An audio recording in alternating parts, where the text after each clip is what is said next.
Tatiana Moroz, and that was a beautiful song, by the way. I hope the jurors of the case, of the Silk Road case, heard that, and I hope they feel bad. Yeah, I hope so too. How you guys doing? Good. How are you? I'm well, thank you. Freezing to death in New Jersey, but it's nice. It's okay. Whereabouts? I'm toasty in the house. I'm right outside Manhattan, near Edgewater. Okay. Yep, good old New Jersey. Yep, grew up there. I don't know why people call it dirty jurors, and I don't like that as a side note. No. I'm not a big fan of Jersey. Just not a big fan. I don't like it very much. Why? Because I grew up there. Police state. It's all a police state. I've been thinking about that nonstop lately. It's really like I don't know. We might be doomed. That's kind of what I'm thinking lately. I know that it's super negative, and I don't really wish that that was true, but I kind of do. Yeah. So you're conspiracy-minded like us? I don't think it's a matter of a conspiracy. I think it's a matter of looking around and seeing that, we're living in 1984 right now. I was just on Facebook, which is always a good old-fashioned time suck / opportunity for the government to see what we're thinking. And there was an article about Samsung making the televisions that record what you're saying. And, you can talk to them. I don't really know why I would need to talk to my TV. But if your TV is connected to the Internet and you use the talk function, then they can listen into any conversation. That's literally a page out of 1984. So, I don't know. I mean, what are people going to do? You have the revelations about the torture. You have the revelations from Edward Snowden. And at the end of the day, people are kind of pissed. But there's not riots in the street. They're not doing anything about it. Maybe they'll write a couple letters to their elected representative, and that will do absolutely nothing. So I don't know. Yeah. I don't know. I have to say I've been a little disappointed in a lot of things lately. The only thing that really gives me hope is Bitcoin. And what that can do, because I don't think that we're going to get it in a number of the other ways that we're trying. Maybe it needs to be a combined effort. But I don't know. I mean, the resistance is weak. Yep. I don't know. What do you guys think? Do you think I'm just being negative or pessimistic or something? I don't know. Oh no, you're on the right track. Realistic. Like maybe it's going to become the norm to bitch about the New World Order. We won't be just bitching about Democrats and Republicans anymore. Everyone's just going to be bitching about world government.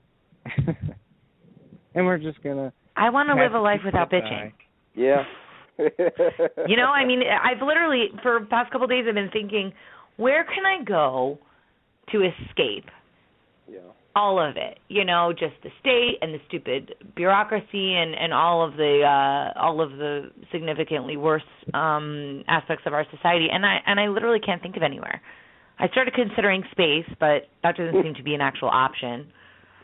I think that the only thing you can do is be really, really rich, and then you can insulate yourself slightly from the torture. Yep. Because then you don't have to worry about, like if your bank gives you an overdraft fee.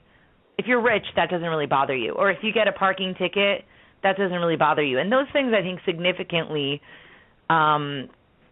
impact your life at the end of, you know what I mean, as a tally. Think about how many days you've had ruined because you got a ticket or because you couldn't afford something and all of a sudden you got 5 overdraft fees in a row. And I mean, how genuinely miserable it can make you. So I guess if you're rich, then you don't have to worry about those small things. But then, I mean, the government can still screw you if they want to. But the likelihood of that happening is maybe less. I'm not really sure. Well, this is true.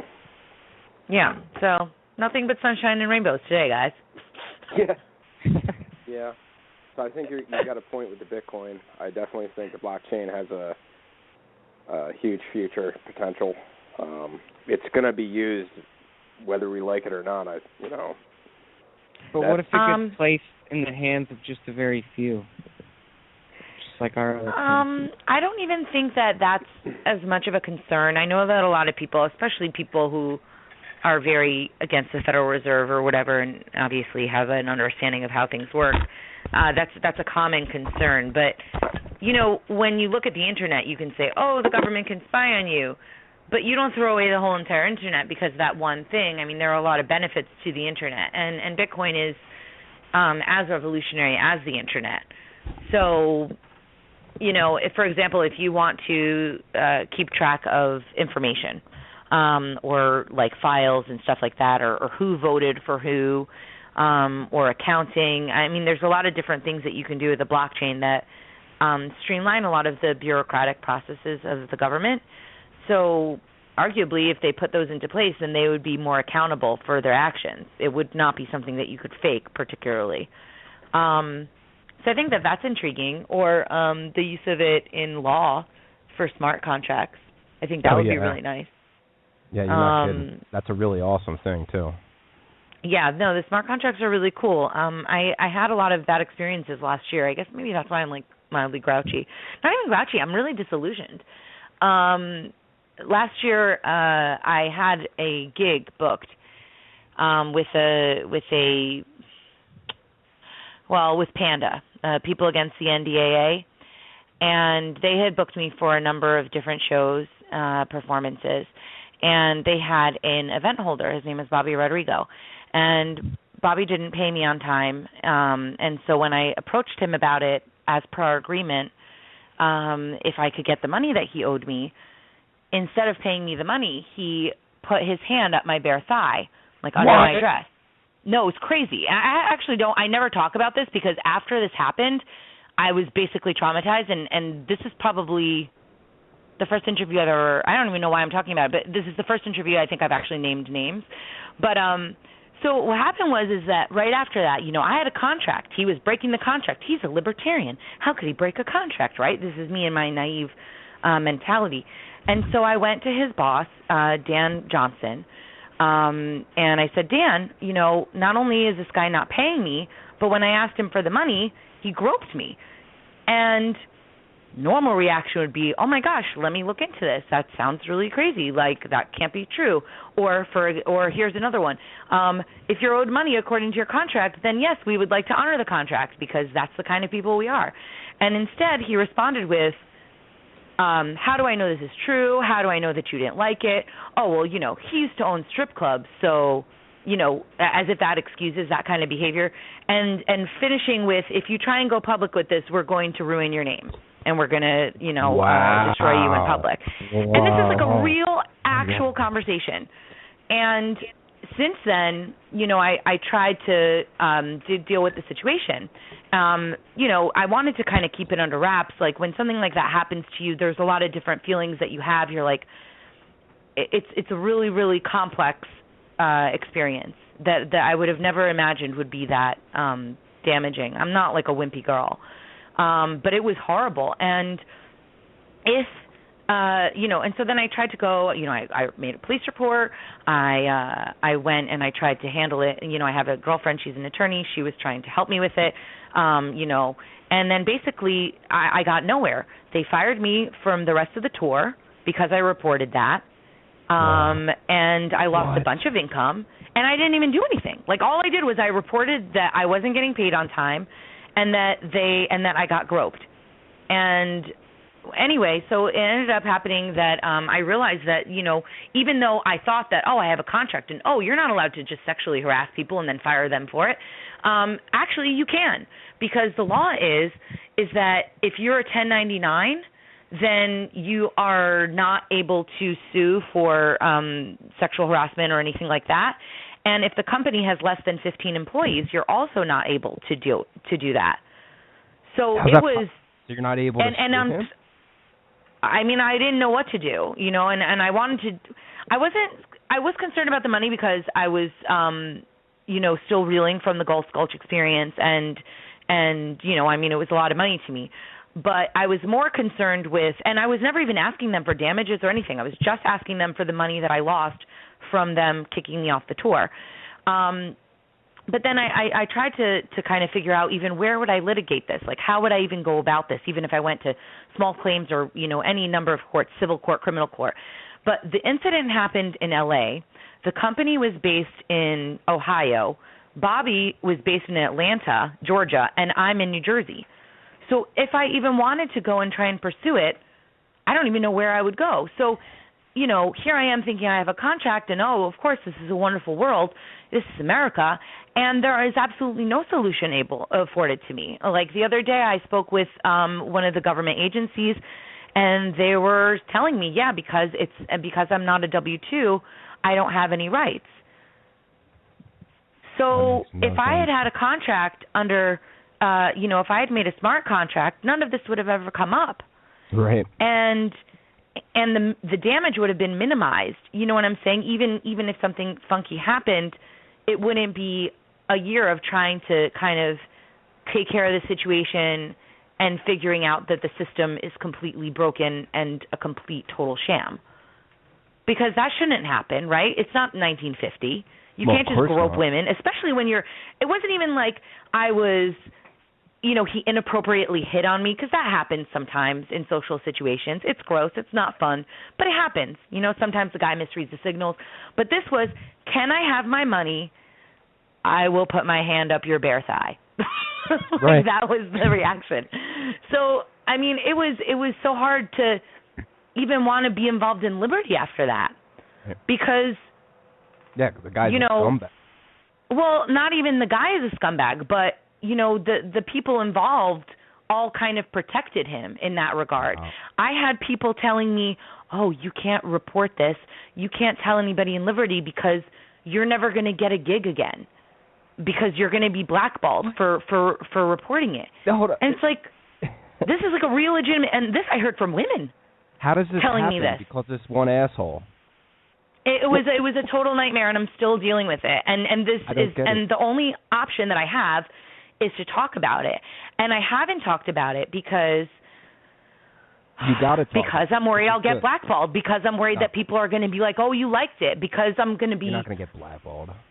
Well, but when you're in a position of weakness, you don't really think of that. You know what I mean? Yeah. I remember behind me, nobody was even paying attention when this happened, but I remember behind me was Jill Stein, which I don't agree with some of her politics, but I still admire her. I think that she's a pretty interesting woman, very strong woman, pretty good role model. Again, don't agree with everything politically, but still, she's okay.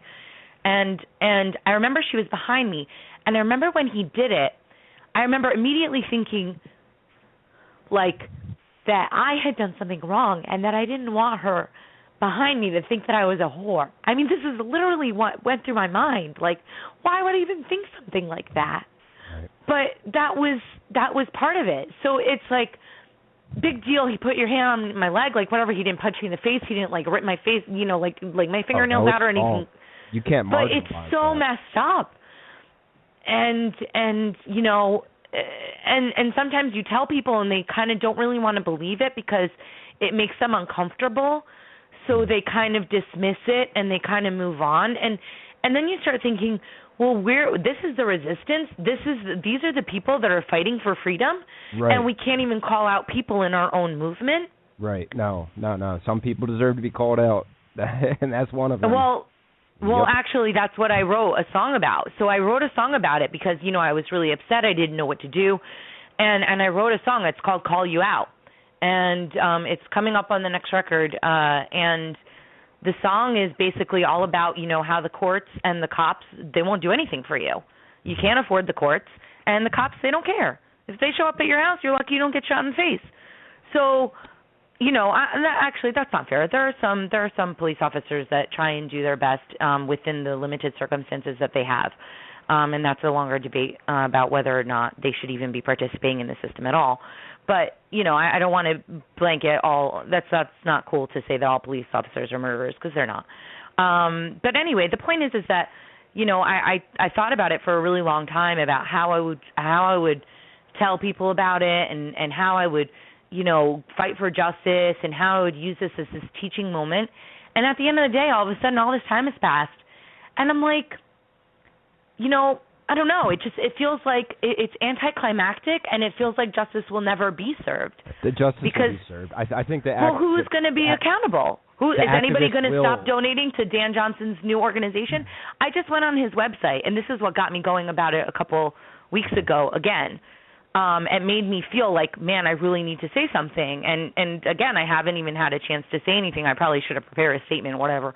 But you know, I looked at his page. He has a company like Institute for Solutions Institute or some nonsense. And he's got a bunch of really, really great Liberty people on there. And guess who's still working there? Bobby Rodrigo, the guy who was the groper. So even though Dan Johnson at first pretended he was going to settle the situation, he was going to take a sensitivity class, he was going to, you know, get rid of Bobby, all these things, now Bobby's working at another organization. So is anybody being held accountable? People are still donating to them, aren't they? Wow. And he still has a public forum where people admire what he's saying. You know, this is a guy who protected a groper and continues to employ a groper. And there were other women in that gentleman in Bobby's community that had shared with me, you know, off the record, that they also felt creepy things happen and like little incidents and different things that they were very uncomfortable with. So like, he continues to be able to do whatever he wants. Is that justice? Someone like that sounds like a total shill, a plant to me. You know what? I'll tell you something. So this is, all right, now we had this event down in Atlanta. I absolutely love the Atlanta crew, by the way. For the record, the Liberty crew in Atlanta is like really, really great. I have certain pockets of areas that I visited several times, and they're like my family. But when we went to the event, right, they spent at least $25,000 on this event, right? Mm-hmm. Easily.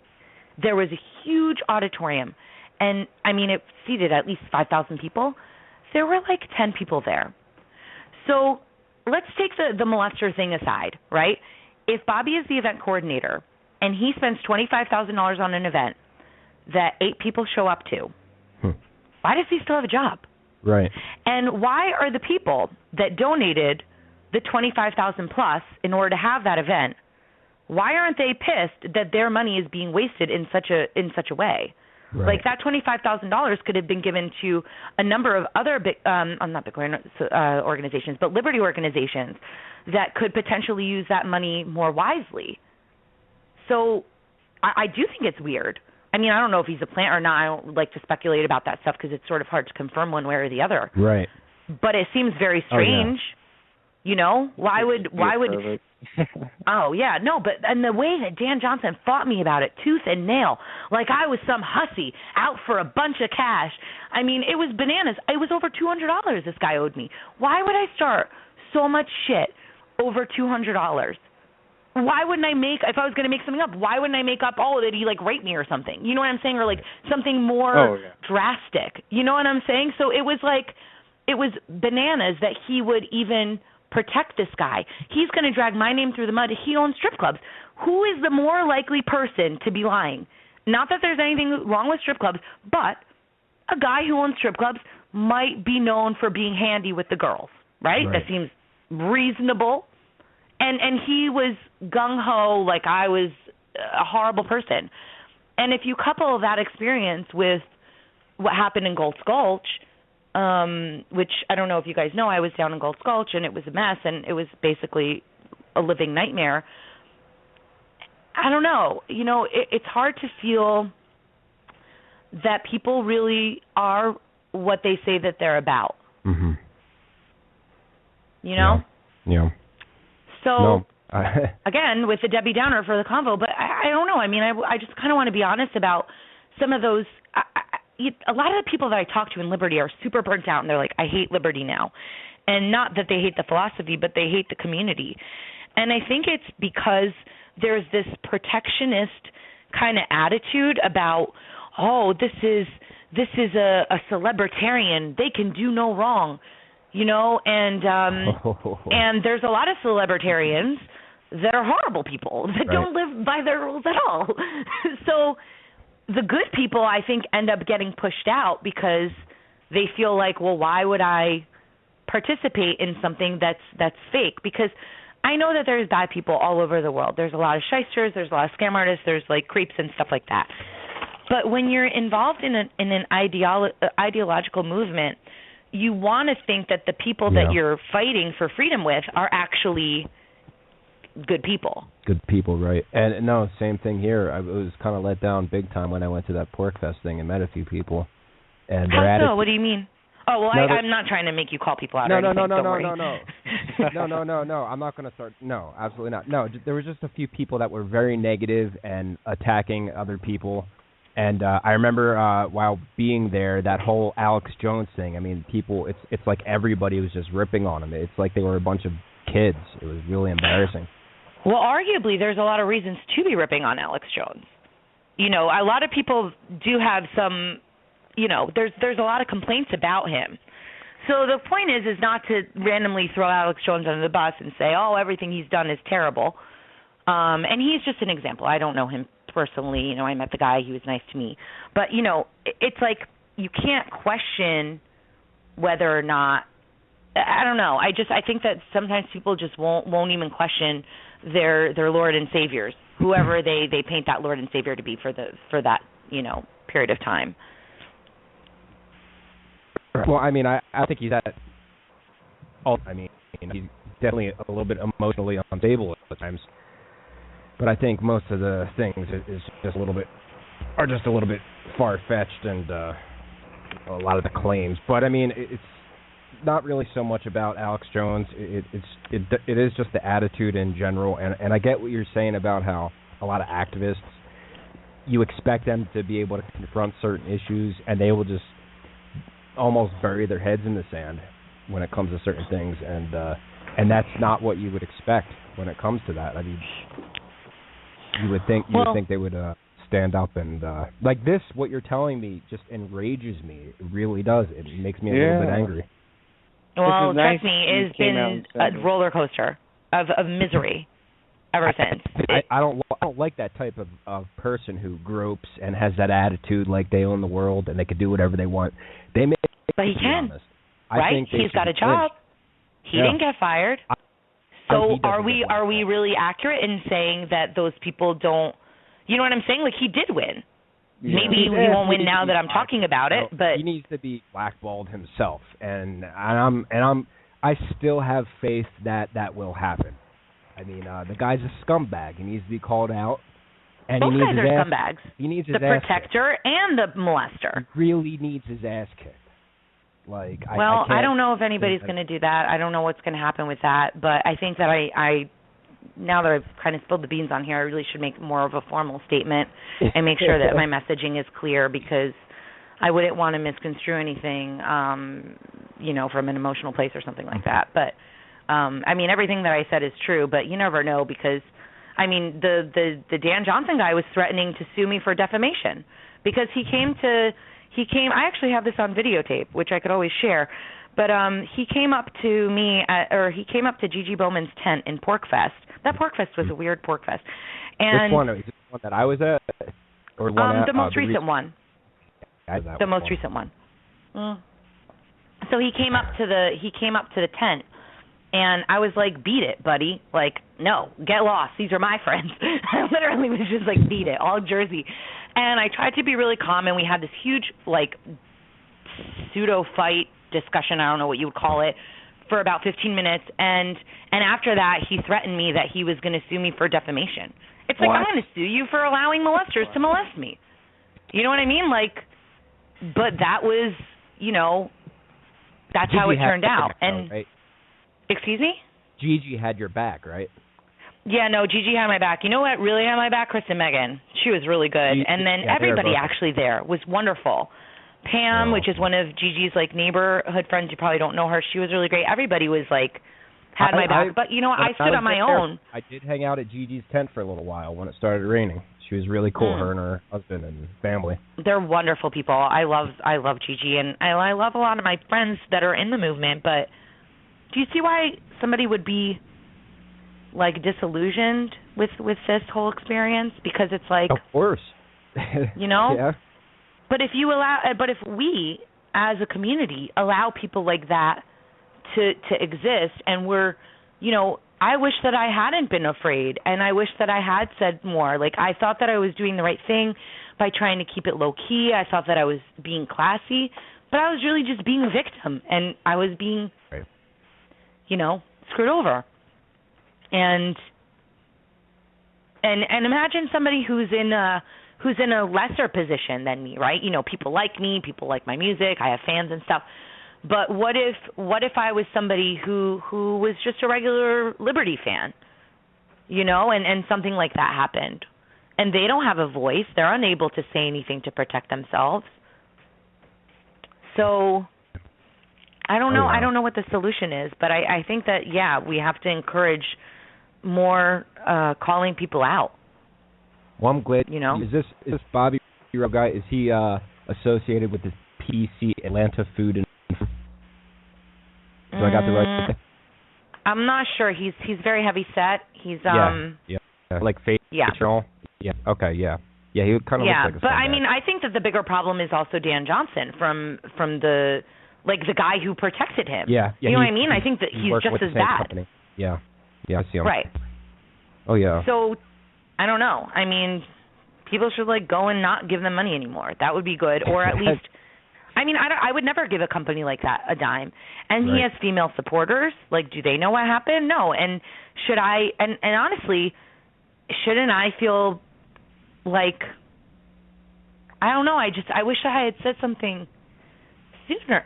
Because for some reason now I feel like I'm enabling them, not on purpose. No, you're not. But no, I am, because I know what you're saying. Months have gone by and nothing has happened. He could have been groping women all along. Who knows what he's up to?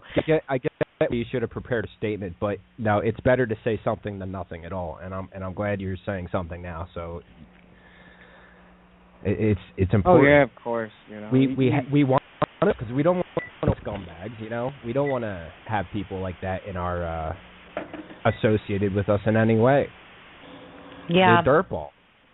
I had a girlfriend who had told me about something that had happened to her in Liberty, where this guy, I don't know, was stalking her and doing all these really bad things. And what he had put his hand down her pants. I mean, crazy stuff, way worse than what happened to me. And she said that when she tried to go forward, everybody was like, "Oh, you're being a complainer, blah blah blah," and she got torn to shreds. There were a lot of people that privately wrote her and said, "Thank you, I've been having a similar experience with this person or that person," and they appreciated her going forward. But I mean, if you try and speak out, even in something that seems very clear and obvious that it's wrong, people will, devour you. And it's also something that you kind of you feel a shame associated with it. You feel like. Yeah. Well, victims, they do feel guilt. They feel all the same things you're describing. And I just want to tell you, you shouldn't. I mean, I'm glad you're being strong enough to say all this stuff. It is important, and I think it will all work out. It's just been eating at me. Yeah. I hope so. I do. I'm still waiting for the response from the one government agency, which will probably do nothing. I would be happy if everybody knew what happened, because I think that would be punishment enough. It's not about the money. It was a rough year financially, but... So I remember reading this on one of your posts, but you didn't mention his name then. You said he stole a lot more money than that, than $250. I thought it was thousands of dollars. No. That was somebody else. That was some guy that I sold Bitcoin to that wrote me a bad check. I'm telling you, last year was the most... Wow. I mean, I can't say I've had this cushy life. Yes, I mean I grew up light in middle America or middle class America or something. But that's a better improvement than waking up in I don't know, Ghana or something. But I definitely, as an artist, I think I feel things very acutely, and I can't say that my childhood was this rosy little party of wonderful things. So. I don't know. I mean, I just think that last year was really, really challenging, and I thought a lot about this album, because a lot of the third record talks about a lot of this stuff, and really what I wanted to name the album was Faith. Now my friends are don't name it that because you have atheist fans and people are going to think that it's a Christian rock record, which it's not.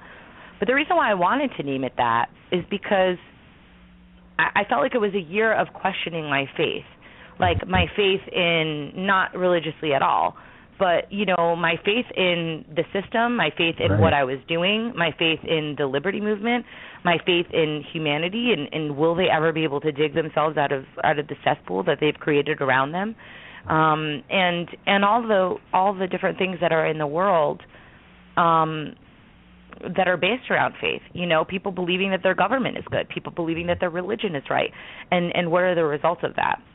So I ended up going with Keep the Faith, which I'm still not entirely convinced is the right title, because I'm not entirely convinced that I can keep the faith in what I'm doing. I mean, there have been moments where I've been like, why am I even doing liberty? Why am I even trying to do Bitcoin? Why am I trying to do anything to try and help these people that are perfectly satisfied eating McDonald's, watching crappy shows, and thinking that the music today is good? And it's very discouraging. But at the same time, I don't know. It's who I am. Then a miracle happens, and it just takes it all away. It's like, wow, maybe liberty is a good thing.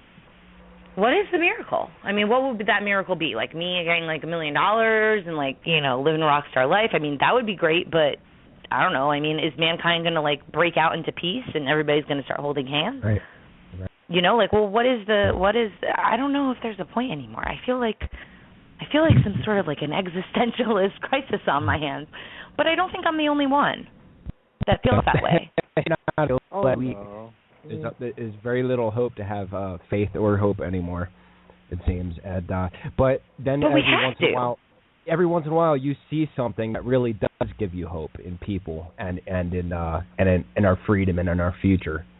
And that's very true. And as like a side note, even though like there's so many horrible things, there have been amazing learning opportunities and amazing acts of beauty and compassion that I've witnessed, even in the thick of like hell, you know? Mm-hmm. So maybe that's the balance. I don't know.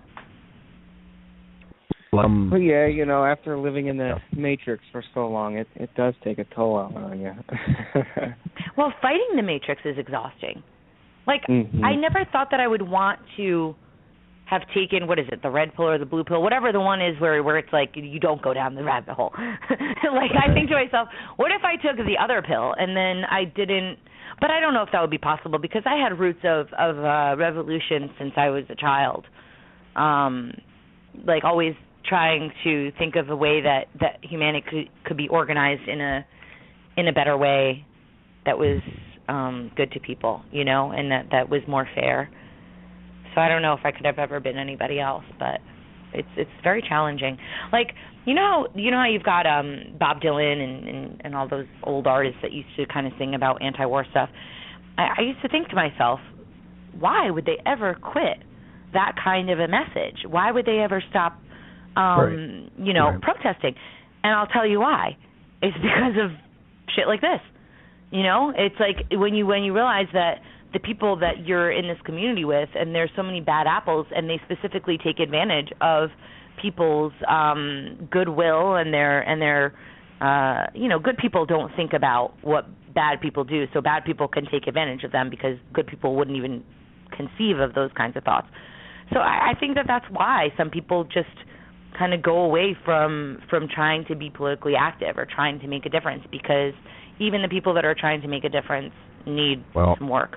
Tatiana, when at PorkFest, you and Jordan Page played at that bonfire, I felt like I was witnessing this generation's Bob Dylan. So. No, I appreciate that. We had some good times for sure. Yeah. Okay, well, we're going to have to go to a quick break, but when we get back, I want to talk a little bit more about Bitcoin. And, sure, that sounds good. Awesome. Okay, well, we'll see you in a few minutes.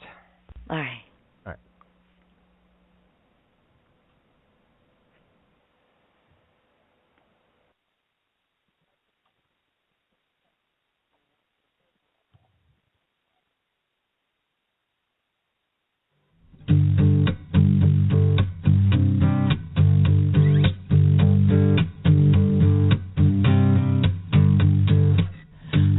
These monsters inside my head, they give me uneasy feeling. They tell me go to sleep, just go to bed. But I'm awake and I'm not dreaming. What can I do to make a change? 'Cause I just wanna be free. I don't want a police state. I just want love and liberty. Call up a friend, send a message. Tweet it up or make a YouTube video. Speak your mind with education. The knowledge starts to grow. So make a YouTube video.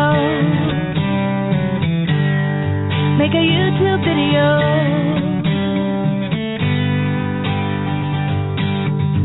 We all know about corruption, and we have started to descend.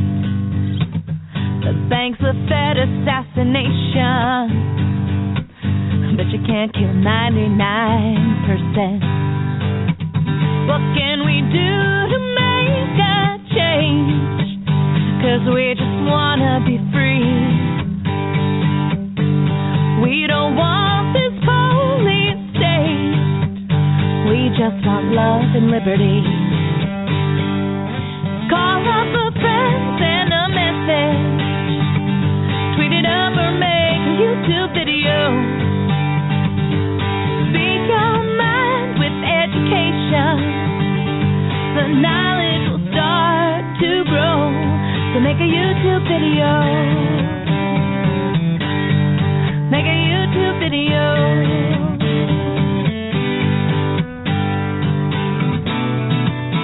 We all need a hero, a patriot in this civil war. Won't find him on the TV or on the radio. Whoa. We have the power to ask the questions. We can finally find the truth. Turn to each other, sister and brother. Reach out to one another.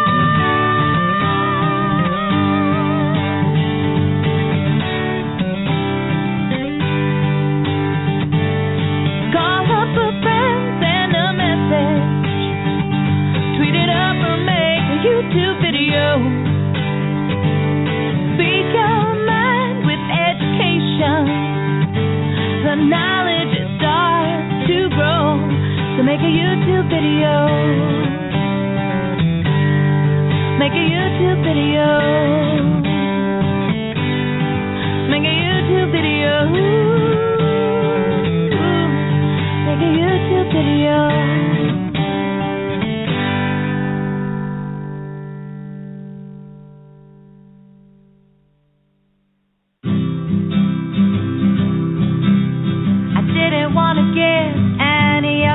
To a nation based on war. I wanted to be free, nothing holding me back from where I want to go. I thought about it, what was the choice that I made? Was to take away the money, just don't give up your money. Use Bitcoin whenever you pay. Use Bitcoin whenever you pay. Didn't want to waste any of my time working for the government. I wanted to be kind, open up my mind, just like an instrument. I thought about it, what was the choice that I made? Was to take away the money, just don't give up your money. Use Bitcoin whenever you pay. Use Bitcoin whenever you pay.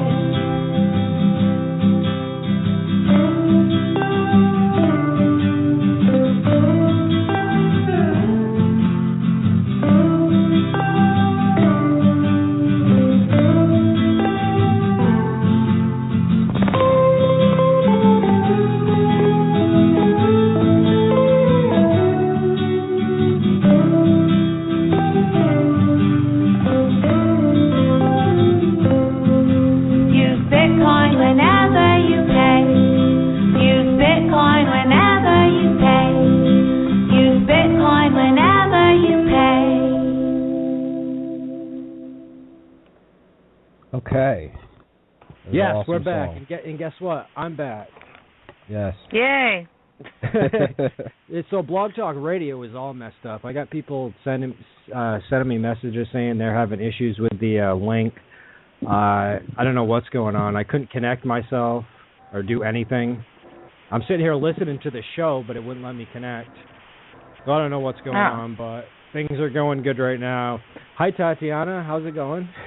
Very well, thank you. Glad you were able to hear my confessional. This is now the confessional show. Yeah. We've changed the format. So, yeah, I feel a little weird about that whole thing, but whatever. Maybe it'll be helpful. Glad that you could join us. Yes, well, I'm glad too. So, I'm glad you got to get that out, get a little bit of your frustration out. Maybe it helped you a little bit, hopefully. I don't know. A little bit, maybe? Yeah, I don't know. I don't know how I feel about it, but I think it's got to... It's nice always to get refreshing the to speak your mind. Well, the dam is somewhat broken, I suppose, right? So now the flood. The hope is that it actually leads to something here. I mean, some sort of justice. What are your thoughts on that, Chris? What's your next move? After listening to that and dealing with this, I'm kind of mad right now. In general. I don't even know. That's all. I don't know. That's just crazy. Yeah, it is what it is. Why don't we talk about something else? Moving on to Bitcoin. I know Jeff is just dying to talk about Bitcoin because I love Bitcoin. Everybody thinks that I'm the Bitcoin expert. I'm giving a warning. I'm not the Bitcoin expert by any means. People think just because I know about Bitcoin, they're like, "Oh, let me ask you this really complicated question." I'm like, "Please don't. You're going to ruin my rep." You have your own Bitcoin cryptocurrency, though, right? That is true. I made the very first in the world artist cryptocurrency. And I named it Tatiana Coin. Really original naming process. There's some very serious history being made. You made history with that. You know what? I think about that once in a while, and I think I'm like, yeah, I'm pretty cool. I mean, it's a huge pain in the ass to make that coin, and even though I had the help of like not a million, but I had the help of a handful of really, really smart people that were very nice to donate their time and their thoughts to making my coin with me.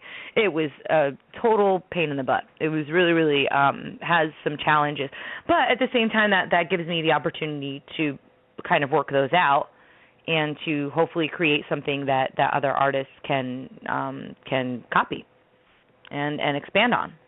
I've been trading Bitcoin for a few months now, and like for 10 hours a day listening to experts and debating and discussing with them.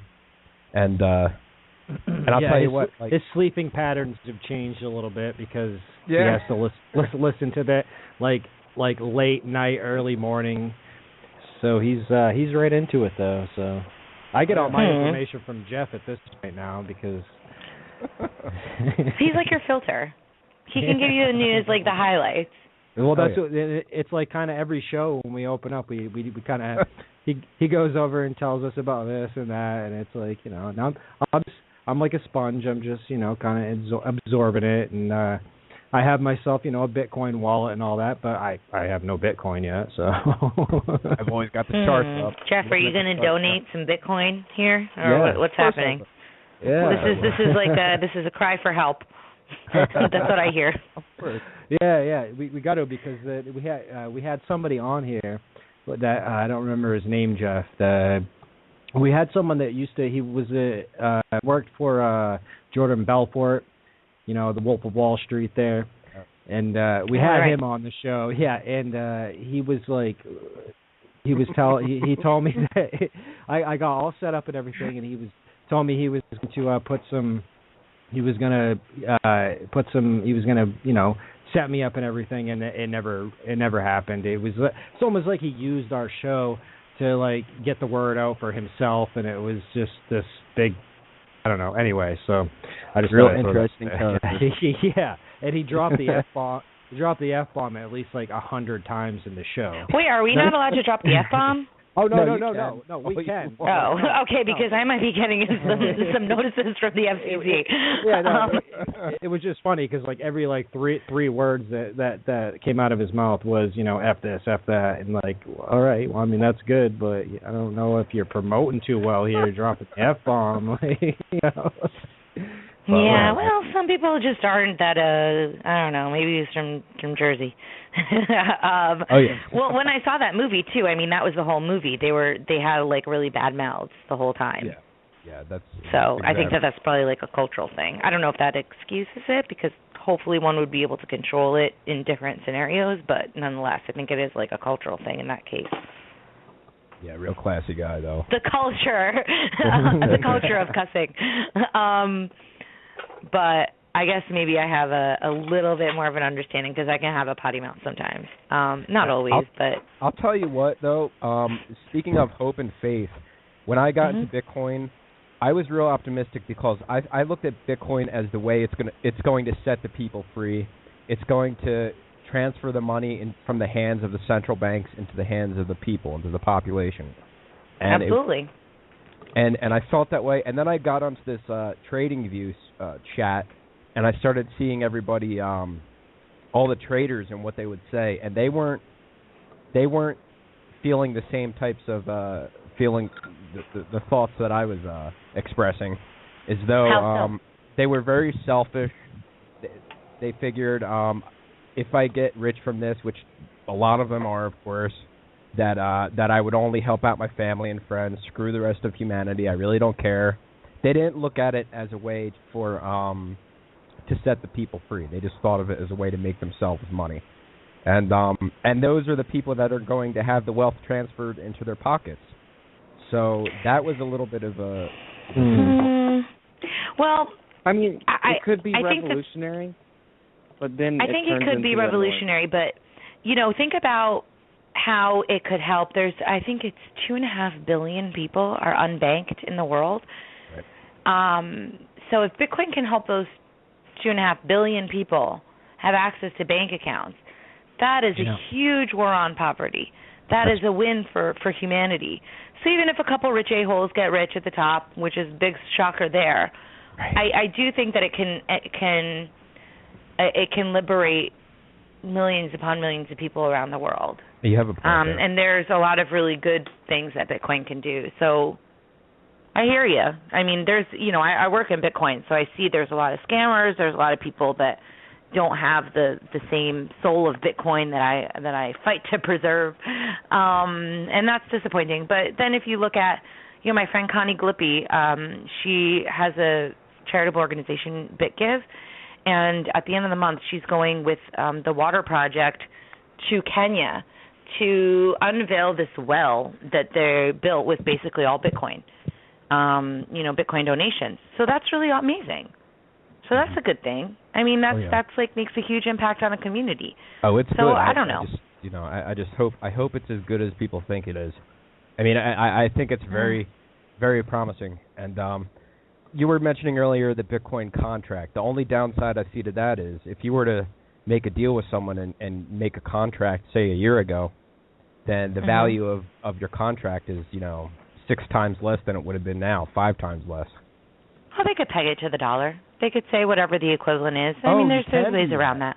Okay. Yeah, you could do stuff.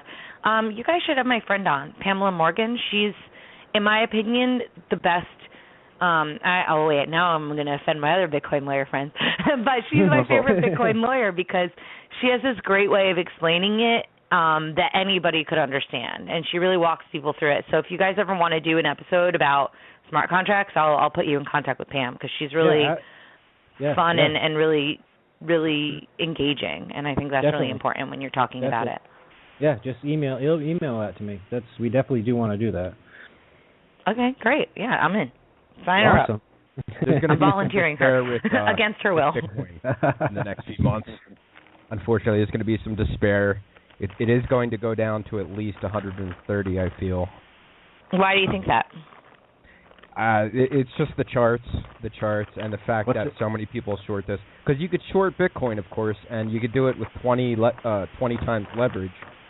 And there are so. Where can you get 20 times leverage? Because I learned how to trade on CoinArch. I actually made a video. It's on my YouTube, showing people how to trade, and they do 8 times leverage. And I thought that they were really legit. Like, I think some of those companies are kind of sketchy, but I really liked the people at CoinArch, and they walked me through it, and I'm like, really definitely not geared to do that kind of thing in the first place. CoinArch isn't that great. The fees are kind of crazy. You think so? Yeah, the sites that are really good, well, first off, Bitfinex is what most people use. Unfortunately, the Russian mafia basically runs that site, but you can use 3 times leverage on that site. But the one that most people use, which seems to be the most popular now, is okcoin.com. And they have 20x leverage and 10x leverage. And that seems to be the most popular one. But how do you know that they're reputable? Like, how do you know that they're not going to run off with the money or whatever? That's what I was wondering. We spoke. I interviewed one of the representatives, one of the main representatives of that a couple times on the TeamSpeak view. And they are just a huge exchange. They actually got a very wealthy guy to start a $1 billion hedge fund with them. So, I mean, their features are awesome. The site is awesome. I mean, I don't want to sound like a shill for OKCoin or anything, but, I mean, the features are really cool. And the usability of the site, and they have a cool app for the phone. So, I mean, they just seem to they listen to the customers. If you contact them, they have the live chat support, and they are always willing to help, and they're very fast about it. I've never had a problem with them. I mean, I think those personal recommendations are always a good thing. I mean, I don't know if you can always tell, you know what I'm saying, just from your personal experience. I'm sure that some people, when they were using Mt. Gox, were like, this is great. But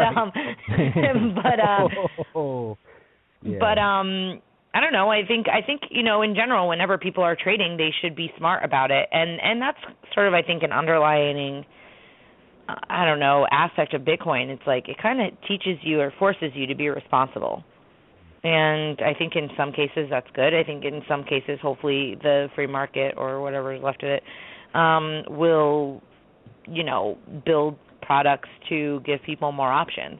So if people want to not have that much responsibility, then there's companies that could help mitigate that and kind of be the custodians of their money. But Bitcoin does offer people a lot of flexibility, so I think that's good. Yeah. And if you're listening, if you want to get started in Bitcoin, the best place to buy Bitcoin is probably Coinbase, I would say.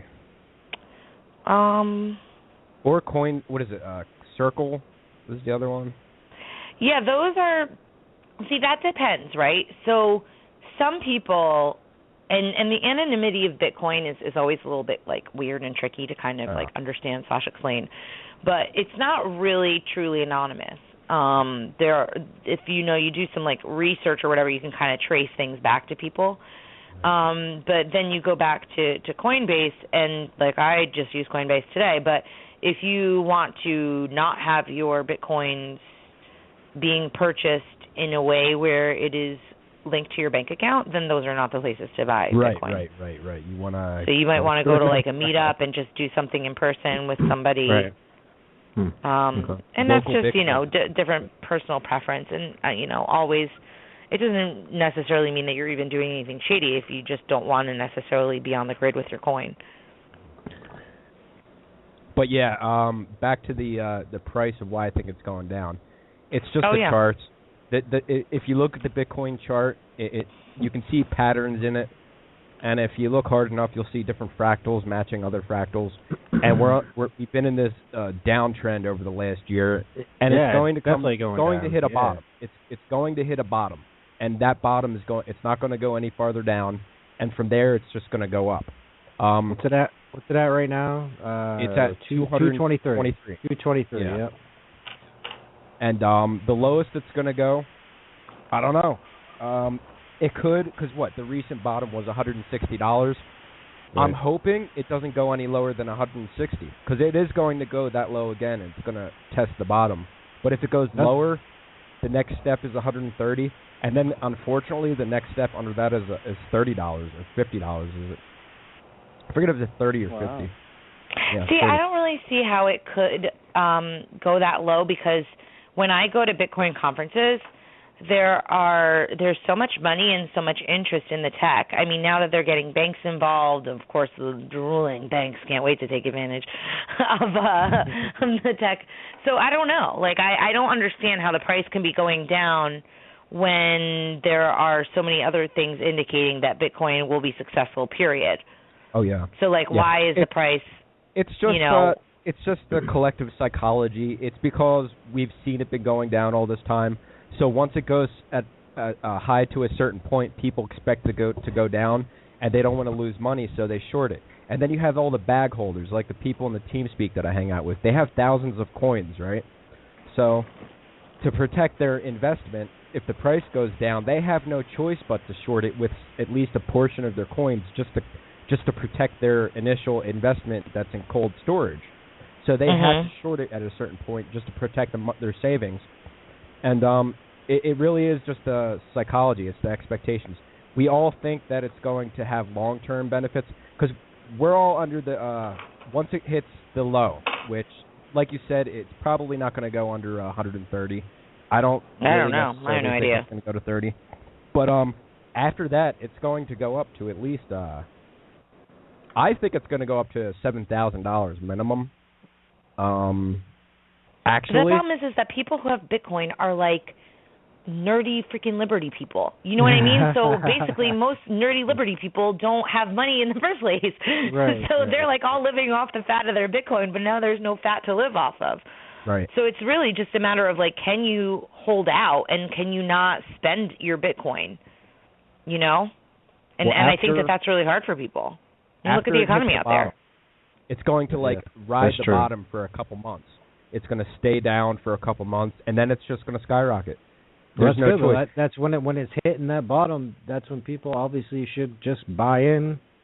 The minimum there. Will go up. Don't to spend it. Keep it there and wait for it to go up. Because I mean, what was it? The beginning of last year. I mean, when was way up in January or whatnot. Obviously not this January, but last January it was way up, and like I know a lot of people cashed out at that time, which was a good time to do it, obviously. But so I mean, if it's going, I mean, if like Just said, I don't know if it would. That's $100 drop. But if it did go into that, that could happen. It's going to happen in 1 or 2 days. But that would be a great time to buy in because that's the whole thing. I mean, everybody's like the stock market, buy in. You gotta, So how long have you been trading for? About 3 months now, maybe 4 months. Okay. Yeah. It's actually really not all that hard. No. I mean, I guess the trick is like knowing all the weird little tricks, because otherwise it's just like, oh yeah, you just think it's going to go high and then you say it's going to go high and that's it. I mean, that's sort of like, I guess, the betting mentality, but then you have to believe that, I guess there's some analysis that goes into it. There is a lot of analysis, yeah. A lot of people I definitely don't do that. Like sometimes I'll play on CoinArch and I'll like, play with like $20 or $30 or something. Mm-hmm. Yeah, there's a lot of analysis. And then now I don't even know what to say where the price is going to go, so I'm just staying out of it lately. I don't know. I don't know what's going on with the price, but I don't like it. I mean, over the next couple weeks, it could go up to $350, $60 before it drops back down. But and if it goes above $360, $370, then you can say that this was the bottom, that it's not going back down, and that would be good too, of course. That would be great. I would really like it to go up. That's my vote. If anybody's listening, let's make that happen. Thanks. To go down just a little bit more, then I can jump in on it and buy it. Jump in on it now. Don't be a wuss. You don't have to buy a whole. Now I'm insulting the host. Mike, you can still buy like a tenth of a Bitcoin. Yeah, you don't have to buy a whole Bitcoin. Right. And then you can go crazy. Yeah, and people don't really understand that, I don't think. No, they don't. There's a lot of things they don't understand about this, and I wish they did. Well, because think about all the nerds that are telling them about it. No offense to all my nerdy friends, and like I'm not really all that cool, but at least like I can like kind of talk about it in a way that it doesn't necessarily sound like I'm the smartest cookie in the cookie box, or I don't even think cookies are smart. Anyway, the point is that I'm proving my point, right? So I can talk about it in like in a self-deprecating way, and in a regular kind of vernacular, and I think that sometimes these brilliant minds that are putting together this technology in a number of different ways. They're just talking above everybody's level, you know? Mm-hmm. Or maybe people just need to see examples of how they can use it. Maybe that's why, you know, like that's what I was thinking with Tatiana Coin was, you know, I wanted to create a long-term relationship with my fans, and I wanted to raise money for my album, but also I wanted a chance to explain Bitcoin in a way that would be fun. So maybe somebody doesn't care about the Federal Reserve and they don't care about monetary policy. It's pretty easy to find people that don't care about that. But most people care about music. So, you know, that's why I took the time limit off of the campaign as well, because I wanted to kind of give myself more time to kind of explain Bitcoin to people. So if people want to buy Tatiana Coin, they could still buy it now.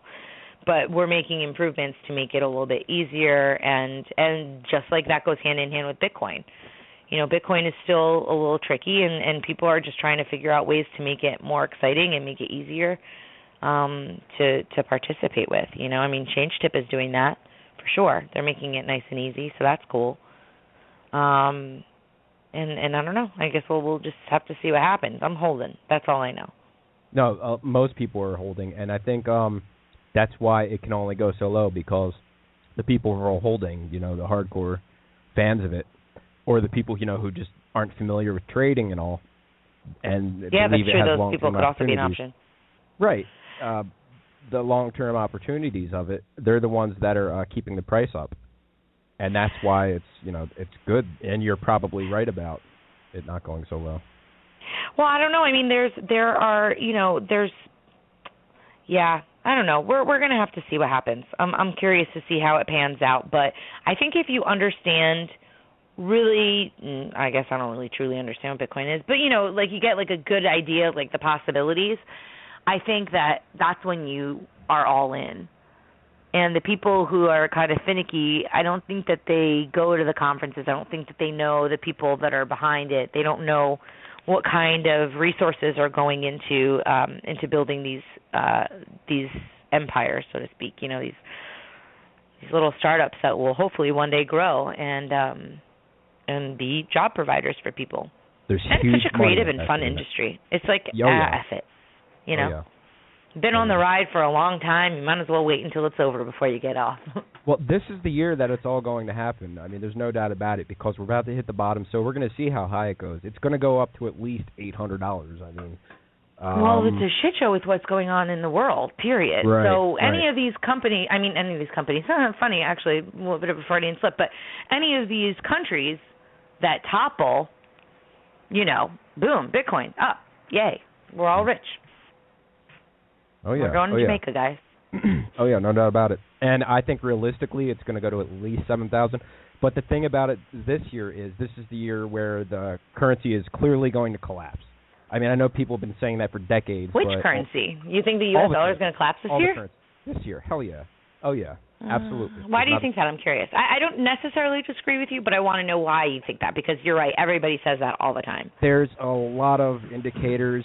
If you look at the charts, the U.S. dollar, it's just at the weakest it's ever been. And there is some growth recently, but just because it's positive growth doesn't mean it's the best it's ever been, because it's not. The value of the dollar, it's just extraordinarily off. It's just awful. Let's see. You have all the I don't want to say inflate. The debt. The debt ceiling is supposedly in March. This is what I heard. My uncle told me this, and he's like a lawyer in the smart activist guy. Community. Very smart guy, okay. And he's been involved for years. And he came to me, and the look in his eyes when he told me this, I could just sense that. Like, I could just sense the doom, you know. And he said that in March, the government is putting, in March, we're no longer allowed to borrow money that we don't have. Okay, that's one thing. So we're no longer allowed to increase the debt limit. So the debt limit is being capped at $20 trillion. I'm so happy that they decided to put a cap on it. It's about time. I didn't know they put a cap. Why stop there? The final cap is $20 trillion, and on top of that, we're no longer allowed to borrow ever again. So I I think at that point is when things are going to start to get a little dangerous. And then within a few months, people are going to start noticing that the value of the dollar is getting weaker and weaker. And at one point, it's going to get weak by like 10% every day. Listen, before all this happens, I really hope that I find a boyfriend. Because if shit's going to hit the fan and I have to like go to hell in a handbasket, I want to be making out with somebody on the way. That's all I have to say. Not to throw us off of this serious topic. No, that's just beautiful. my mental process during this conversation. I was like, really? That's wonderful. I was like, what the hell is going to happen in this world? I need to have a little fun before it all goes down. Oh, man, you're not kidding. So also the oil prices. And the last time oil prices were this low was right before the 2008 crash. Yeah, that's not awesome. I got back, and I was like, $2 gas. Mm-hmm. I filled up my tank the other day for $19. Yeah, it has everything to do great. with Russia. It has to do with the Russia and everything. It's. Yep. Yes. And then yeah. You had that George Soros interview, and if you have not seen that George Soros interview, I haven't seen it yet. No, I didn't see it. I want to see it. Can somebody send it to me? Yeah, I'll send it right now. Let me send that. I haven't seen it yet. It's pretty hardcore. I mean, I think it happened a few years ago, but it's still relevant today. Oh. Can you maybe message it to me or put it on my wall or something? I'm going to message to you in a minute. I'm going to do a search for it real fast. But yeah, it's he described it as the managed decline of the U.S. dollar for the purpose of creating a new currency, and so yeah, that was kind of creepy. So time out. So does that mean that Bitcoin is really made by the New World Order, and we're going to be really like I'm shilling for the New World Order? I don't even know it. I'm sorry to say this. Oh boy. Well, we talked about that a long time ago too. It depends on who you talk to, but there's a very good possibility that that's the case. The one world currency thing, yeah. Right. Yeah. We had the guest on a couple months ago who was in the CIA, and he said that he was in the same room when when Bitcoin was first thought up and invented. A lot of people in this TeamSpeak, actually I shouldn't say a lot of people, few people actually think that John Nash invented Bitcoin. So he or his son. So one or the other. Who's John Nash? You know the movie A Beautiful Mind with Russell Crowe? Oh, yeah. I don't remember actually watching it, but I watch a lot of movies and I never remember if, I don't know, I don't watch movies. Whatever, it doesn't matter. No, I don't know who that is. Who had schizophrenia. Okay, got it. I think I was getting him confused with the sex guy, the Quincy or Keensey or whatever that guy's name is. Remember the sex guy from the 70s? Yeah, the gay guy. Yeah, that's what I was confusing you. Okay, so you can either be a schizophrenic or a sex addict. Got it. That seems to be the case. Yeah. But this year seems to be the year it's going to happen. I'd say it's going sometime between October and the end of the year. And, okay, we're getting a lot of feedback. I don't know where that's coming from. We're getting a lot of what? Feedback. What was that? Yeah, I heard that. Okay, so... Yeah. Was that you? No, it was not me. But, Tatiana, on the upside of this, when this decline does happen, all the people are going to be trying to save their money. So, Bitcoin, they're going to be putting all their money into cryptocurrencies, like Bitcoin, mainly Bitcoin. So, that's going to exponentially... If that happens, the price isn't just going to go to $7,000. You're going to see $50,000 Bitcoins. Yeah, I know, but the problem is that can one hold out until that point? I think that's really the game that not just me. I mean, tons of people are playing that game right now. Yeah. And I started. Go ahead. You can, because if you have, say, 5 Bitcoins, for instance, and if it goes up to any number, you only have to cash out a tiny bit at a time. You can just save the rest of them, keep the rest of them in there. Right, but what if you're not working and you're cashing out your Bitcoin in the meantime right now, for example? So then get that's Bitcoin right now then. Yeah. Yeah, it's never too late to buy Bitcoin until... Well, unless you don't have money to buy the Bitcoin. I think that's kind of my point. You know what I mean? Yeah. But even $100, if the price goes up to $50,000, that could save you and your family's life, Absolutely. No, I think I recommend it to a lot of different people. But, I recently started a new business called Crypto Media Hub. Can you guys hear me okay? Yeah, I just switched over to a headset. Okay, cool. I started a company called CryptoMediaHub.com, and basically what it is it's like an advertising hub. So if you want to advertise in the Bitcoin space and you don't feel like calling 15 different websites and trying to find out their pricing, then you would call me and I would say, okay, well, your budget's this is your target audience, you go to these people. And I sent out a bunch of emails, and there was, everybody's writing me and saying, I have no money, So I don't know. I think that even the Bitcoin space is feeling the pinch right now. It's a little bit tough because think about it. Everybody who had Bitcoin in January, it was worth like $1,200. And I still remember being in Berlin and we were thinking, okay, well, how much will Bitcoin be worth? Will it be worth $10,000 at the end of the year? Maybe $100,000. And in reality, everybody lost like a million times. They lost so much money going from $1,200 to $200. And I don't think, and everybody was spending it like drunken sailors because, this is like the first time that all these liberty-minded and these kind of hacker types had a bunch of cash, so they were all excited. And now everybody's a little bit more conservative with their coin. Yeah, but I mean, slowly deposit money, like from each paycheck, I guess, like a portion of your paycheck, just get it in on there and on Coinbase. Unless you're using it for something sketcy, then obviously you don't want to use it. Well, I don't know. Jeff, I mean, I don't think that you need to be doing something sketchy to not want your stuff on the record. Right. You're right. That's not fair, and that's, I think, like a common characterization for people. Although, yes, I mean, sure, you can use cash to buy sketchy stuff, too. Right. So, Jeff, I don't really like saying this, but I've always been, fairly successful, even at a young age. Like, if it drops down to 150, I would probably buy 10 of them. Do you think that'd be smart? I think it would be brilliant. I'm going to be buying 10 of them, more than that. If it drops down to 150 or 130. Absolutely, yeah. Oh, that's yeah. Common sense, man. So basically, we have several options on the table. Either it'll go to 150 or we're going to be rich. I hope it does go down to $30 because if it goes down to $30, I'm going to mortgage the house. On Bitcoin? I'm not kidding. I am not kidding. You want to be a whale, don't you? Oh yeah, I do. Bitcoin whale, you got that right. Yup. We're just a bunch of shills chasing a dollar. Oh, I can't wait. Please happen. I mean, even $100, But what if you're... Come on, guys. It's pipe down. Some people might be offended by this line of discussion. Stop jinxing it.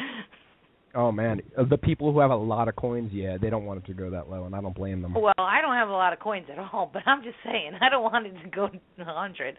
I wanted to go to 7,000. I liked that fantasy much better. I hear you.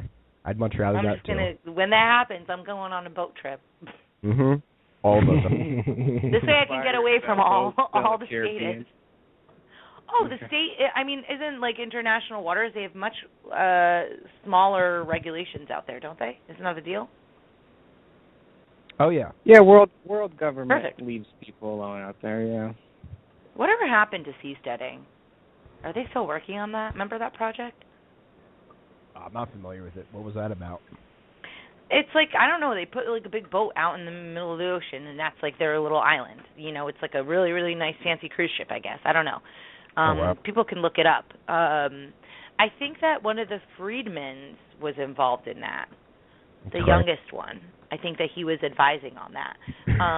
But that was a project for a while. I think it still is happening, but I don't know. It's supposed to be some sort of like an experiment or whatever. But I think people have to be careful with libertarian experiments, as evidenced in Galt's Gulch. So, I don't know. People need to be smart about things. Well, so don't necessarily go out on the boat with some weirdos. That guy who was Wolf of Wall Street guy we had on, he said that Bitcoin will level out at about $6,000. He said that Litecoin will level out at about $200, $300, and he said Dogecoin will be about $2. I'm surprised that Litecoin is even in that equation. I feel like I haven't really heard a lot about Litecoin lately. Litecoin is pretty awesome, actually. Litecoin really? Why do you think that? First off, it seems to follow Bitcoin. Everything that happens when Bitcoin goes up, Litecoin goes up. When Bitcoin goes down, Litecoin goes down. But Litecoin only goes down so much, so it goes up a lot farther than it goes down. It's kind of interesting. Got it. And people, Litecoin is definitely the second most popular currency, and there's definitely a future in it. And so yeah, I mean, Maybe I might go for that, Litecoin. Oh yeah, I mean it's only like at $1.50 or something now. What is it? Let me see. I'm an XCP girl, actually. I really like Counterparty. I don't know. I'm not happy that it's down right now. That's like annoying, but. Is Counterparty a crypto coin? It is a protocol built on top of Bitcoin, so It's sort of it is an altcoin, but it sort of serves the purpose. That's what Tatiana Coin was built on. So you can build different coins on top of it. And Patrick Byrne was doing his Medici thing on there, and then I don't know what's going on with that. There was some story that a couple of the people from Counterparty walked away from that project, but I don't know if they did that because, and that means that Counterparty is no longer doing it, or if those two specific developers were just moving on to different projects and they continued to build it on Counterparty. I'm not sure how that works. So you do have to be careful about which cryptocurrencies you get involved, because a lot of cryptocurrencies, they're pump and dump deals, like just, arbitrage scams. Yeah, people trying to get money and yeah, but Counterparty isn't like that. And actually, I think that Tatiana Coin, had it been a pump and dump, would have been more lucrative. Okay, but I didn't want to do that because I thought that was not the right thing to do. Right. Which is awesome. I wish somebody did it without telling me, though. You know what I mean? So, like, I would get all the benefit, but none of the guilt. I was like, I didn't know, you know? But then they'd be, like, looking at me like Carpellis. You know, what did he do? Did he know? Right. Does he have all that Bitcoin somewhere locked away? I think if it's in someone's name, then it's less likely to be arbitrage, because you don't want your name associated with that. Very few people. Well, no, I wouldn't want it to, but if somebody else did it, then I could benefit from it nonetheless. Right. And then I'd be like, I'm sorry, I can't help it. Somebody else, I don't know if that would really work. All right, forget it. We'll just we'll keep it above board. But yeah, I'd say spend $1,000 on Litecoin. That's probably a best bet right now compared to Bitcoin. You think so? God, I would totally never make that decision. I would never recommend that to people, no. Yeah. But I'm not really a Litecoiner. Yeah. So how much Litecoin? I'm not how much like I'm asking you, like, how much money you got in your bank account? Like, do you have Litecoin? Me, I have a few Litecoin, not that many. So then why would you recommend it? You just think it's a better deal? I'm going to be buying a lot of Litecoin when I feel that Bitcoin is at its lowest. I'm hoping. I think Litecoin will go down to about 70 cents. I mean, right now it's at $1.70. When Bitcoin was recently at 160, Litecoin made it down to $1. So it makes sense that it will go down to about 70 cents if Bitcoin makes new lows. So, sounds pretty complicated. A lot of people just use it as indicators lately. I mean, but if you do compare the charts to the Litecoin and Bitcoin, I mean, there is definitely similarities. It seems, every time. Every time one of them moves up or down, the other one usually follows. So a lot of people like to do that. I think that following the I don't know, I guess the indicators, sort of like a real legit trader would, is just not my ability is limited in that regard. But I liked practicing. I thought it was cool. There's a couple really good tutorial videos I can round up if you'd like, and I'll just forward them to you. For reading the charts, you mean? Yeah, well, not just reading the charts, but all the indicators. I would be up for that. Sure, why not? Yeah, because I got all this time. No, I'm just kidding. Yeah. I just have to round up and find them, so I'll have to do that sometime soon. Yeah, no, that would be good. I have so many articles that I want to read, but I really want more videos because I can watch them and clean my room at the same time, which is in a perpetual state of disarray. Right. Yeah.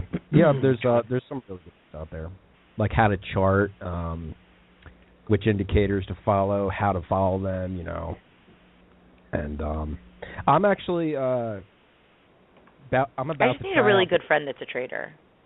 Yeah. That's what I'm going to do. I don't think I want to learn. You can save those videos for somebody who wants to learn. Yeah. It can also burn you. A lot of people, when they start out trading, they lose a lot of money. Just, making all the mistakes you possibly can. And what are the mistakes? Oh, boy. Like, if you're doing live trading, like, I guess a lot of the mistakes are kind of common sense. Like, don't trade when you're too tired. Don't go to sleep on a trade. Like if you're going to open a 20x trade for a long or a short, and you go to sleep, there's a good chance you're going to get... Is that why you stay up for 3 days straight? It was at first. Like at first, sure, wow, dude. Yeah. Wow. I don't do that anymore. Wow.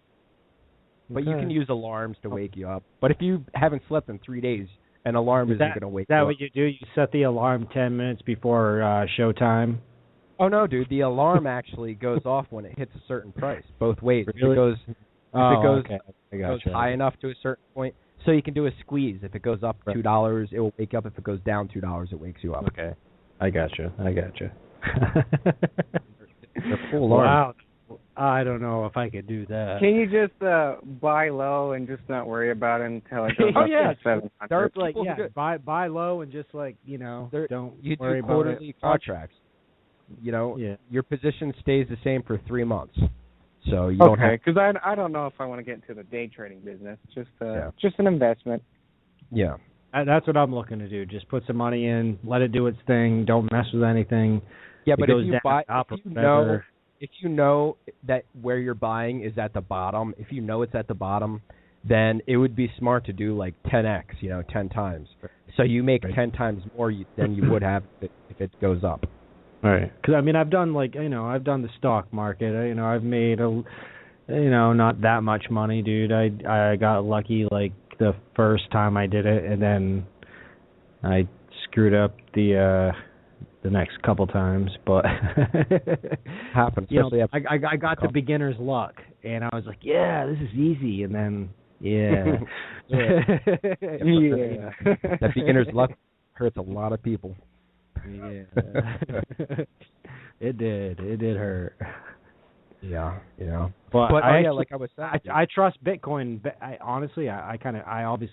trust Bitcoin a little bit better than I do.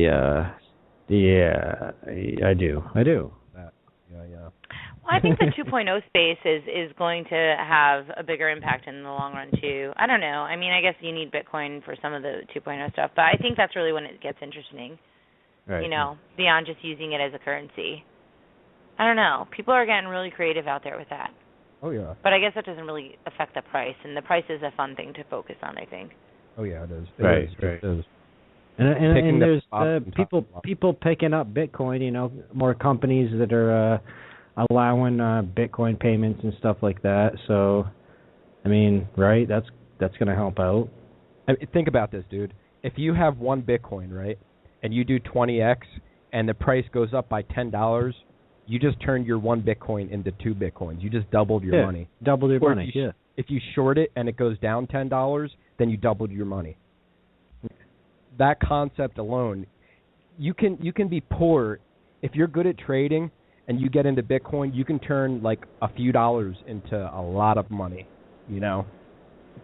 And that's a good thing actually. If you're just starting, if you're a newbie and you want to get into trading, only use like a little bit of money. Don't put like thousands of dollars into it. You want to practice with a little bit of money so you get good at it. You can actually take $50 and you can play around with like I think you get like 10 contracts for $50.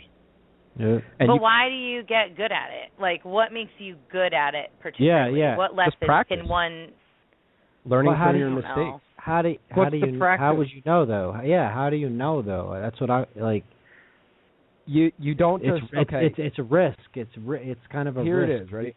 If you have Bitcoin and you're trading, you don't just compulsively buy and sell if you think it's going up or down. Well, no. Yeah, I get that. You have to pick your entry points. What you do is if you think it's going to go down, say in the next 24 hours, $5.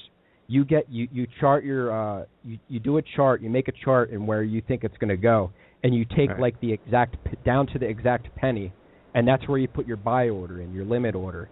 And if it actually goes down to that point, then you get in. But if it goes lower, then you lose money. There's also different types of orders. There's something called an iceberg order, which means if it goes down to that point, it actually has to go up a little bit again, and then it has to go down before your order fills, before you actually fill, which is great because that's what usually happens when it's the bottom. It will hit your point, go up, and then hit it again, and then right away it happens like within seconds. So that's iceberg order. There's all different types of orders you can do. There's limit order, iceberg orders, trailing loss. That's when you're already in an order. So this way, if a trailing loss is if you're going long, for instance, your order closes when it starts to go back down again, and you can set it at like $1. So if it goes down $1, then your order closes, and this way you close and profit. You actually take profit. And you don't want to get greedy. I mean, you can always close your profit out with like 20 or 30%. I'm actually, I got like a little inside info recently, and I'm going to be experimenting with a trading bot this week. The bot automatically trades for you, so that's going to be a lot of fun. And yeah, it has all the indicators. There are people who sell bots, and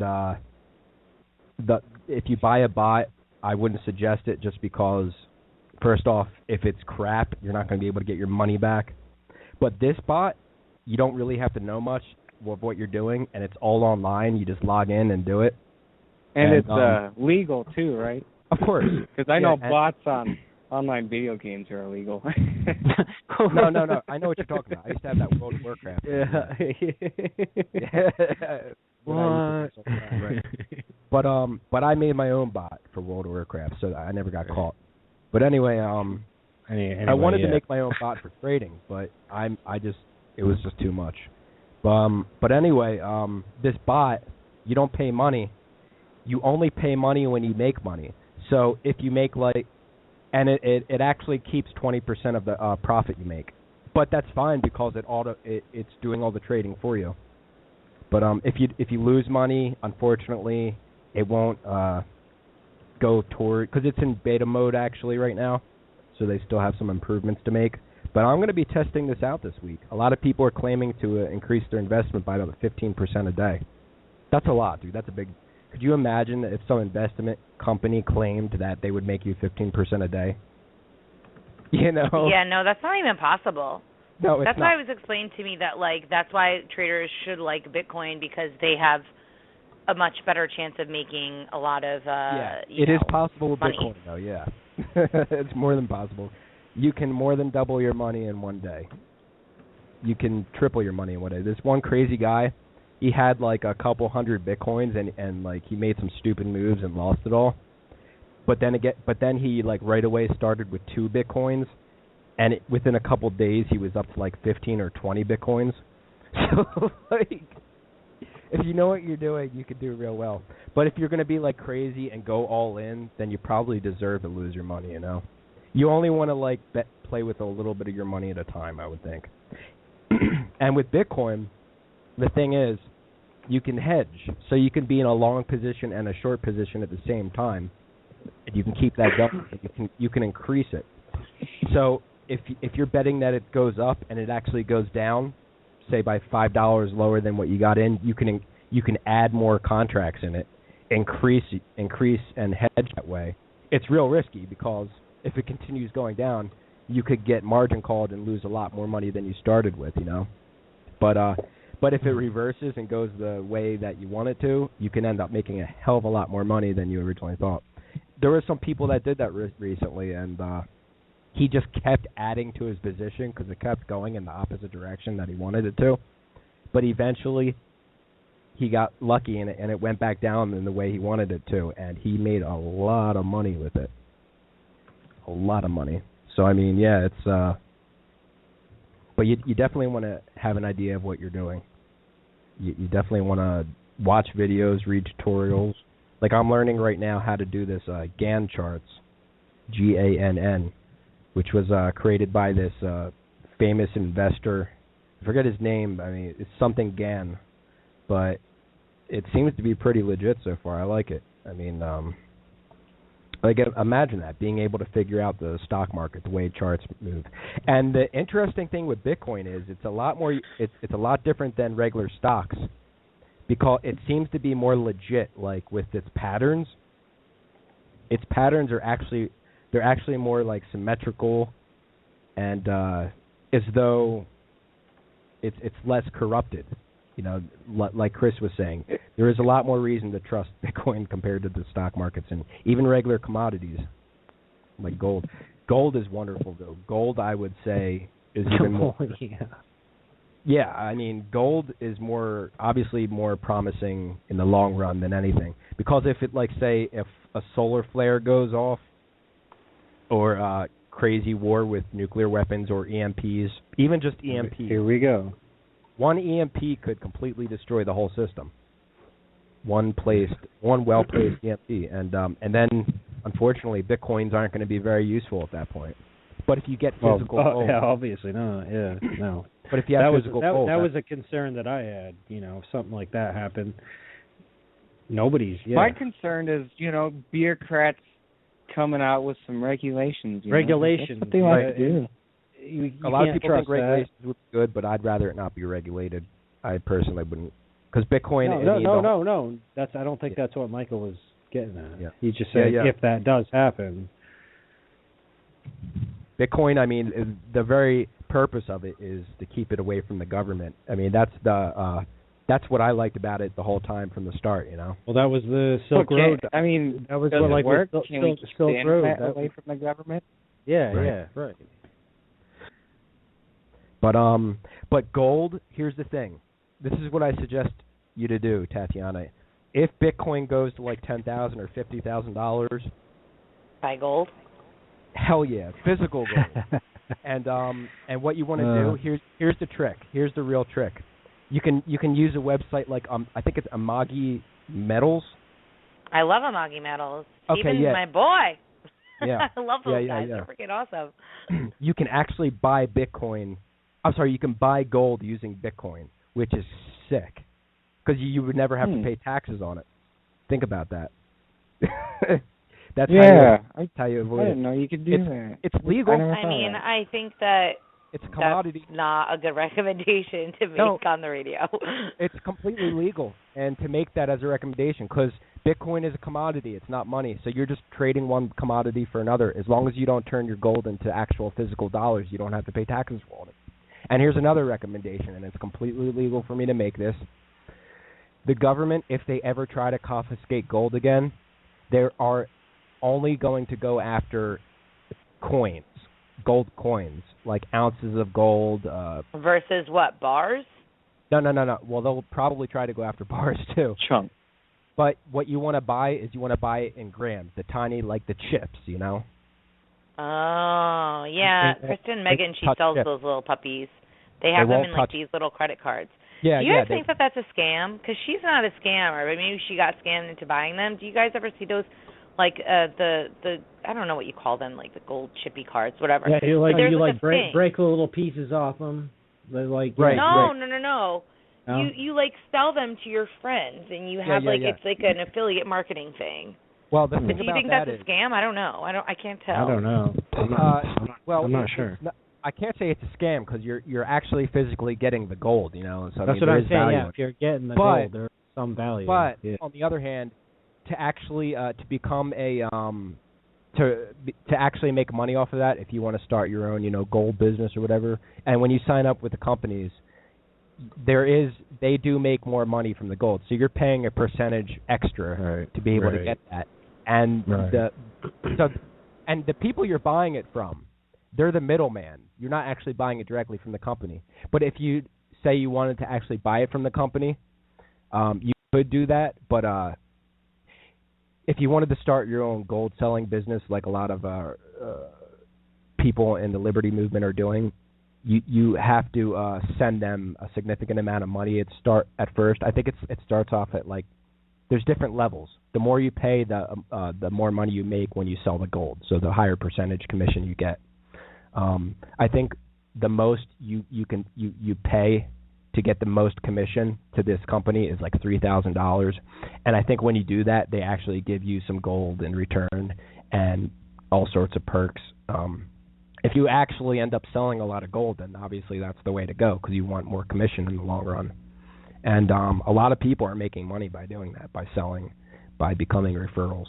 But is it a scam? I can't say it's a scam. Obviously, both the main company doing this and the middleman are going to make a lot of money from doing it. But a scam, no, I don't think it's a scam.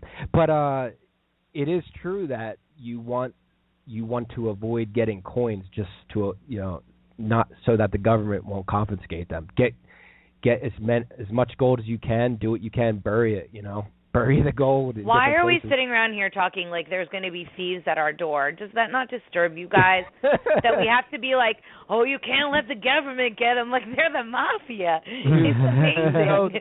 They've got a really good PR team, but all the movies in Hollywood can't really totally bullshit us into believing that this is a legitimate situation. It's unfortunate.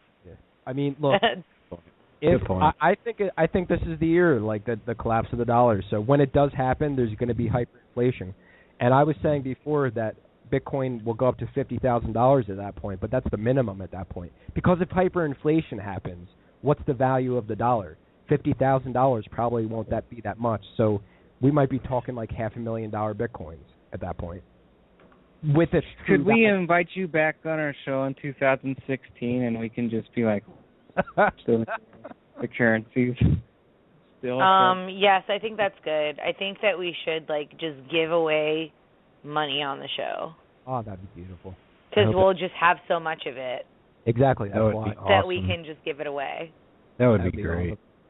And I hope that's how it happens, I mean, that's what I like to think would happen in the end, that it's going to make people so much money that we can actually provide for the population in our communities and help our communities. Well, are people really going to do that? Uh-oh, negative Tatiana's coming back out. But seriously, I mean, people say that they're going to be all charitable and then they're all greedy when it really, you know what I mean? People are unique like that. Yeah. How would it save your community?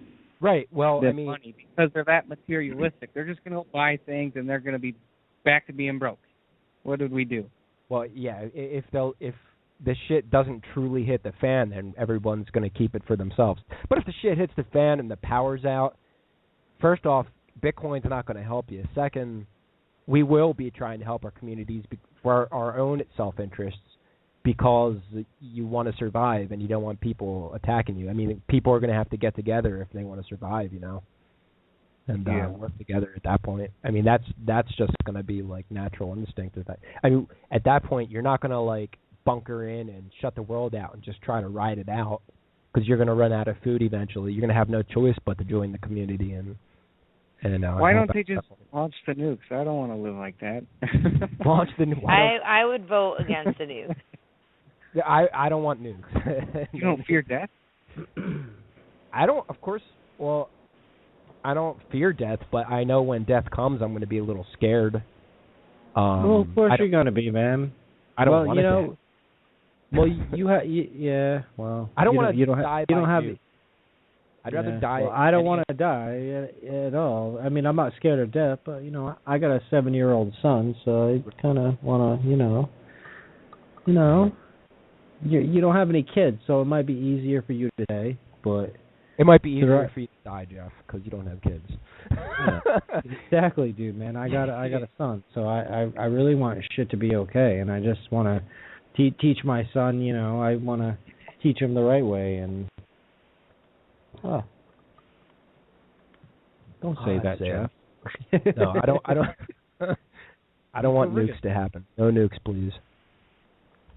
Just famine. Yep. The last thing gonna be. Yeah. The last thing I want to make up to an Alex Jones video telling us we're nuked. Let's not talk about. Is Alex Jones going to be around? Oh, I don't know. If that happens, won't he be? Or does he have a bunker prepared? He's probably got a bunker. He probably has a bunker. He did just do a show a couple weeks ago about underground bunkers, underground cities, and Planet X. We all know Alex Jones has a bunker. Now, I'm just making fun of the video he put out. I'm pretty sure Alex Jones has his own little bunker somewhere, and he's like getting everybody else scared. But like if shit does hit the fan, Alex Jones is gonna be like underground and everything, and we're all gonna be up here like ah. Right. No, he put out a video the other day claiming that Ukraine was nuked. And that pissed me off. He doesn't even try anymore. That's the thing. He just doesn't try. No, it's just if it sells. He's got a few good writers, and it's too bad because, I don't know. You guys know how I feel about Alex Jones. I like him. I've ripped him on the show like way when we first started. When we were like 30 episodes in, I used to like rip him a lot, and then like I found out one night some of his writers were listening to the show and everything, and now he won't Alex won't even respond to my my messages or emails because I try to get him on, and I was gonna have Alex on, and I have like these list of things that Alex reported that were complete bullshit, so I was gonna be like, hey, well if I can get Alex Jones on, I'm going to bring this stuff up, and let's see what Alex Jones has to say, because who interviews Alex Jones? George Norrie of Coast to Coast, who else? Turk show. Yeah, okay, so, I understand why he won't, get back to me. Right. So I don't even know why you tried. Well, because I have a list of questions I want to ask him. Wouldn't that be great, just to have a show and ask him this stuff? I would like to talk to that guy. Yeah. Exactly. I like him. I don't care. He seems like the type of dude who I could have a couple beers with and just maybe he can invite Charlie Sheen over and maybe he's just another actor. Well, he's an actor. He might at one point been, for the cause. No. The money. He runs a multi-million-dollar. Right. He's trying to make money, of course.